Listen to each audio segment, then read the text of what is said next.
Coming up in this first programme of 2014, we will be seeing how work on the brand new restaurant and watersports centre is progressing and looking ahead to its opening in the spring. Conservation Officer Chris Park will be telling us about his plans for the wildlife reserves at Ham Mere. But first, let's look back at what's been happening in Nene Park since our last programme. 2013 marked the 25th anniversary of the forming of the Nene Park Trust, which took over responsibility for the park in 1988. On September the 23rd, 25 years to the day since the Trust was formed, an evening reception was held in a marquee by the Ferry Meadows Cafe and Visitors Centre. Blue suede shoes, blue suede shoes, blue suede shoes. You can do anything with my blue suede shoes.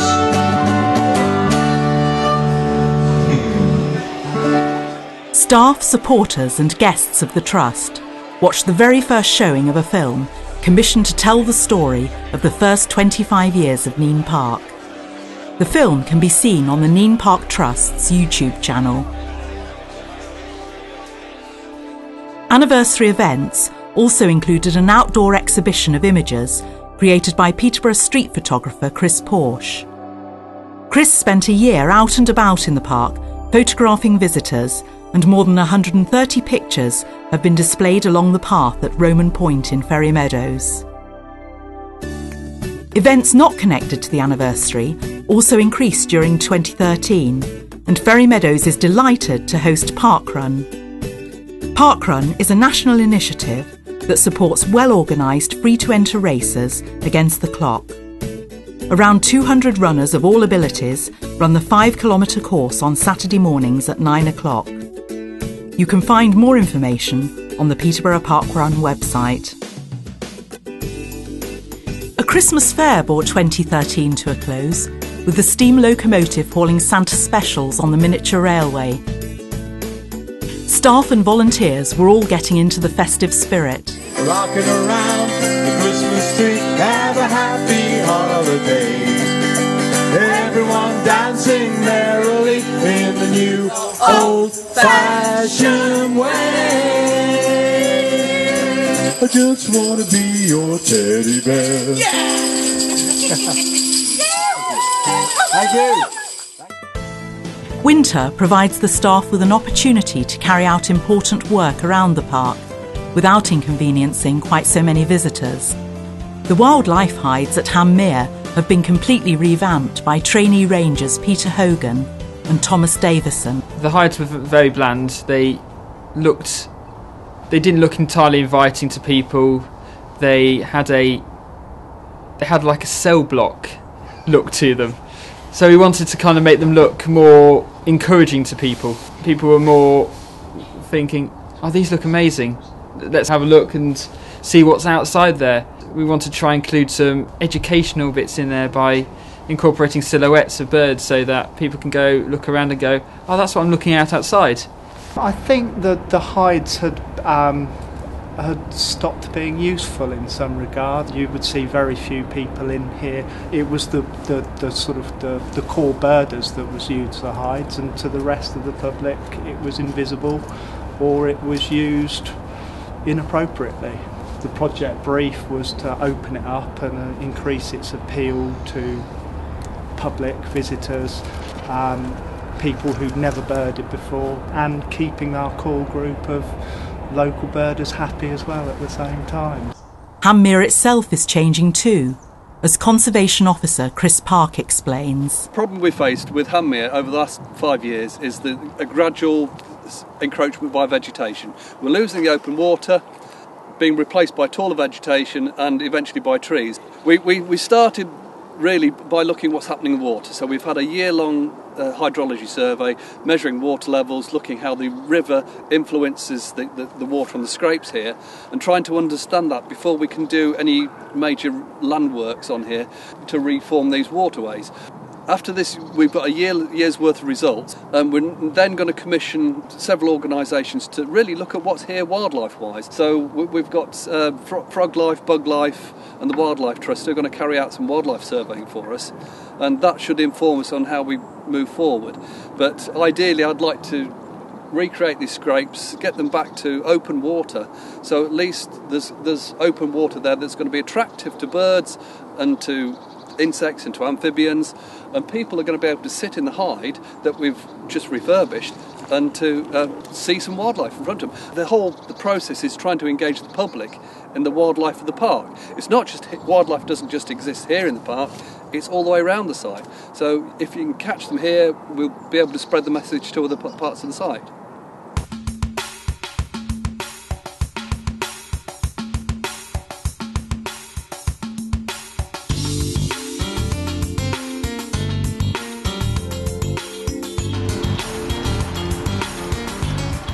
The management of Woodland goes on all year round, but the winter is the best time for cutting back trees, removing dead wood, and making sure the park's woodland walks are safe for visitors. A number of big trees at the top of Bluebell Wood have been keeping the ranger team busy. One of the main aspects through the winter is the tree safety management. It's very important to us, obviously, because we have the general public obviously in the park all year round, so we need to make sure the trees are safe for people from walking under and on footpaths and stuff. So for this time of year, all the trees would be inspected. They're all in different zones, so one that might take 1 year, then maybe another 3 years before they're inspected. Depends which zone they're actually in. If it's zone 1, which is high public use, then they're inspected every year.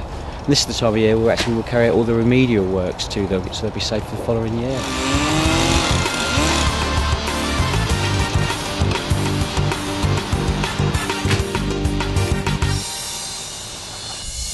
Also in Bluebell Wood, 2 brand new sets of steps have been built, linking the top path with the boardwalk and the riverbank.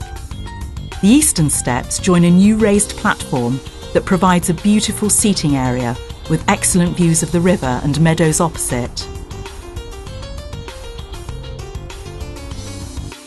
The pop-up play trail proved hugely popular last summer with its water and sand features and clever seats, tunnel and human sundial. Most of the features will be relocated when the existing play area next to the Ferry Meadows Cafe is redesigned in early 2014. A model of the new Otter play area has been on display in the Visitors Centre. Teresa Wood is Nene Park Trust's Visitor Services Manager, and the biggest project in her life at the moment is undoubtedly the new watersports centre by Gunwade Lake.